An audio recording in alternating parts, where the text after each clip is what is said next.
ओम नमः शिवाय। पार्वती पते हर हर महादेव। जय श्री गणेश। प्रिय भक्तगणों, आज माघ माह कृष्ण पक्ष की गणेश चौथ तिल चौथ का व्रत है। यह व्रत माताएं अपने पुत्र की लंबी उम्र के लिए रखती हैं और उनके सुख समृद्धि सुखी जीवन के लिए गणेश जी से आशीर्वाद प्राप्त करती हैं। पद्म पुराण में कहा गया है कि जो भी कोई समस्त सिद्धि को देने वाले इस व्रत को करता है तो वह धन संपत्ति पुत्र पौत्र और सम्मान पाता है। इस दिन व्रती महिलाएं गणेश भगवान तथा चौथ माता को तिलकुट का भोग लगाती हैं तथा चंद्रमा को अर्घ्य देकर आशीर्वाद प्राप्त करती हैं। इस दिन गणेश भगवान के चंद्रभाल स्वरूप की पूजा की जाती है। तो इसीलिए जो माताएं बहनें सभी व्रतों में उत्तम इस संकट चौथ व्रत को करती हैं तो उन्हें श्री गणेश जी के इस व्रत कथा को अवश्य ही सुनना चाहिए। कथा को सुने बिना व्रत पूर्ण नहीं माना जाता। तो प्रिय भक्तगणों, अपने बच्चों के अच्छे भविष्य की कामना करते हुए श्री गणेश जी को प्रसन्न करने के लिए आइए सुनते हैं यह पावन पवित्र दुर्लभ व्रत कथा। किसी नगर में एक बुढ़िया माई रहा करती थी। उनका एक बेटा था। बुढ़िया माई 12 मासी गणेश चौथ का व्रत किया करती थी। वह बुढ़िया माई हर चौथ के व्रत में शहर जाकर अपनी आर्थिक स्थिति के अनुसार बनिए की दुकान से थोड़ा सा घी गुड़ और तिल घर लाती थी और 4 लड्डू बनाती थी। 4 लड्डुओं में से वह बूढ़ी माई एक से पूजा करती थी, एक लड्डू हथकार के लिए निकालती थी, एक से वह चंद्रमा के दर्शन करके स्वयं खा लेती थी और एक अपने बेटे के लिए रख देती थी। एक बार की बात है, उनका बेटा अपनी ताई अर्थात अपनी बड़ी माँ से मिलने के लिए अपनी ताई के घर पहुंचा तो उसने देखा कि उसकी बड़ी माँ ने माघ चौथ का व्रत रखा हुआ था। उत्सुकता से लड़के ने पूछा कि ताई जी, मेरी माँ तो 12 चौथ का व्रत करती है। इस पर उसकी ताई ने बोला कि तेरी माँ तो तेरी कमाई खाने के लिए ये व्रत रखती है। लड़के ने सोचा कि ताई सच कह रही है, वह बुढ़िया लड्डू खाने के लिए व्रत रखती है। लड़के के दिमाग में नकारात्मक विचार घर कर गए। अब वह लड़का घर आता है। जब घर आता है तो उसने देखा कि उसकी माँ तो तिल का लड्डू बना रही है। तो उसने सोचा कि ताई जी तो सही कह रही थी, मेरी माँ तो लड्डू खाने के लिए ही व्रत रखती है, ये झूठ मूठ का व्रत रखती है। घर आकर लड़के ने अपनी माँ से बोला कि माँ, मैं शहर जा रहा हूँ कमाने के लिए। यहाँ जब कमाता हूँ तो तुम मेरी सारी कमाई खा लेती हो। इस पर माँ ने उसे बहुत समझाया और उसे शहर जाने से मना भी किया। उस बूढ़ी माँ के लाख मनाने पर भी वह नहीं माना। इसलिए उसकी माँ ने साथ ले जाने के लिए उस तिल के लड्डू को दे दिया और कहा, बेटा, यह तिल का लड्डू मुसीबत में तुम्हारे काम आएंगे। तो तू चौथ माता का गणेश भगवान का ध्यान करके तिल के लड्डू को अपने हाथ में लेकर चौथ माता गणेश भगवान का ध्यान करना, तेरे ऊपर आए सभी संकट टल जाएंगे। लड़के ने कहा, माँ ठीक है, यदि तू सच्चा व्रत करती है तो मेरे ऊपर आया सभी संकट टल जाएगा, यदि नहीं तो मैं संकट में फंस जाऊंगा। अब लड़का अपनी माँ की बात मानकर उस तिल के लड्डू को अपने साथ ले लेता है। शहर जाते समय रास्ते में एक बूढ़ी माँ दिखी। लड़के ने ध्यान से देखा कि बुढ़िया रोती हुई जा रही थी और पुए बनाती जा रही थी। वह रो भी रही थी और पुए भी बना रही थी। लड़के ने पास जाकर उस बुढ़िया माई से उसके रोने का कारण पूछा।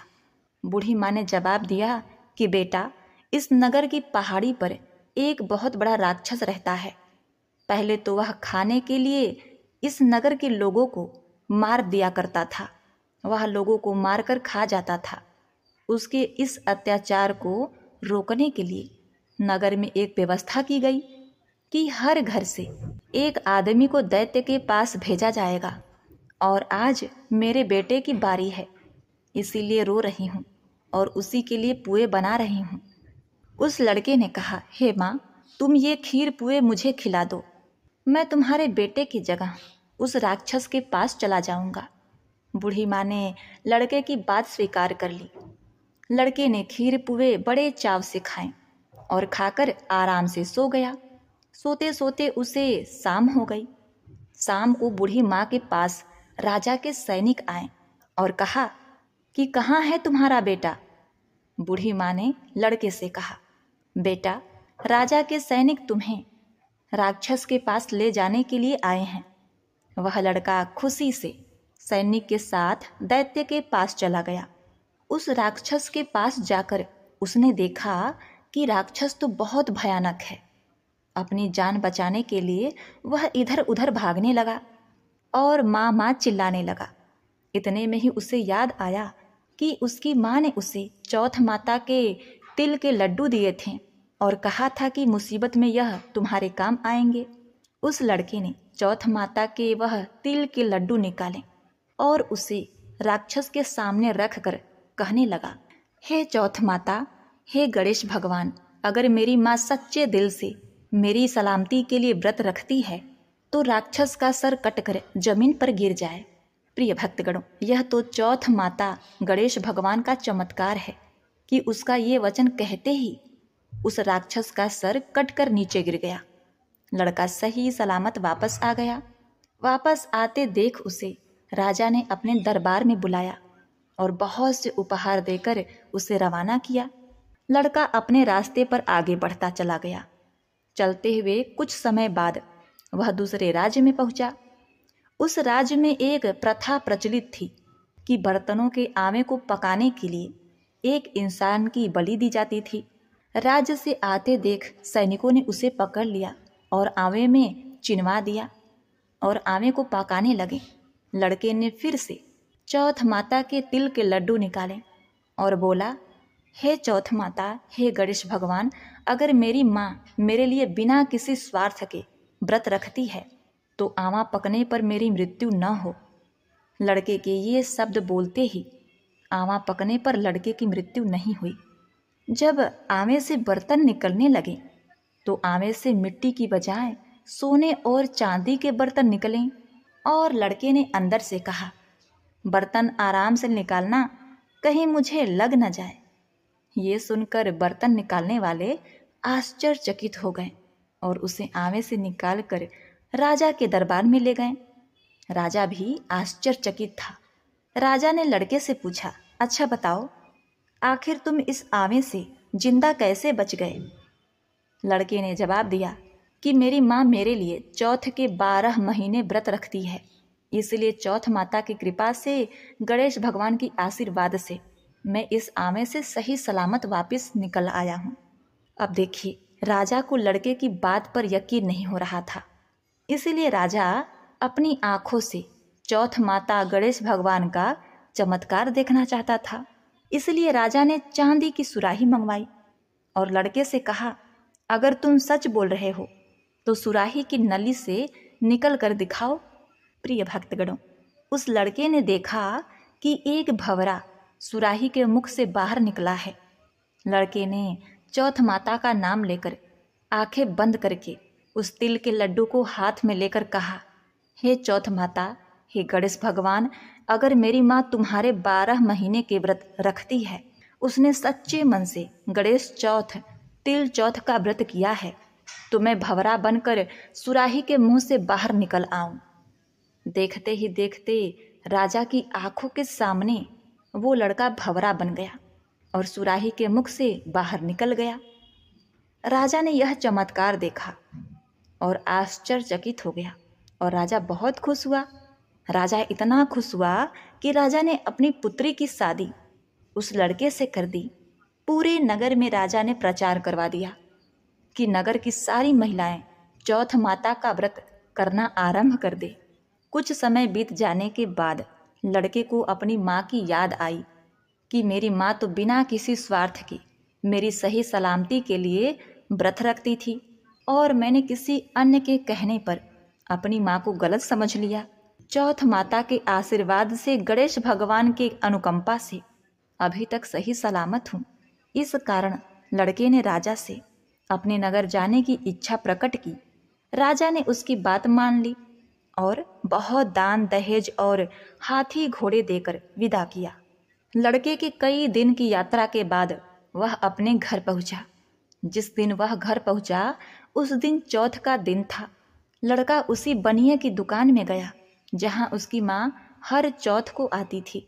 लड़के ने सोचा आज माँ इस दुकान से गुड़ और तिल और घी लेने जरूर आएगी। जैसा लड़के ने सोचा था ठीक वैसा ही हुआ। हाथ में लाठी लिए हुए उसकी माँ रास्ते से आती हुई दिखाई दी। उसकी माँ की उम्र बहुत अधिक होने के कारण उन्हें दिखना कम हो गया था।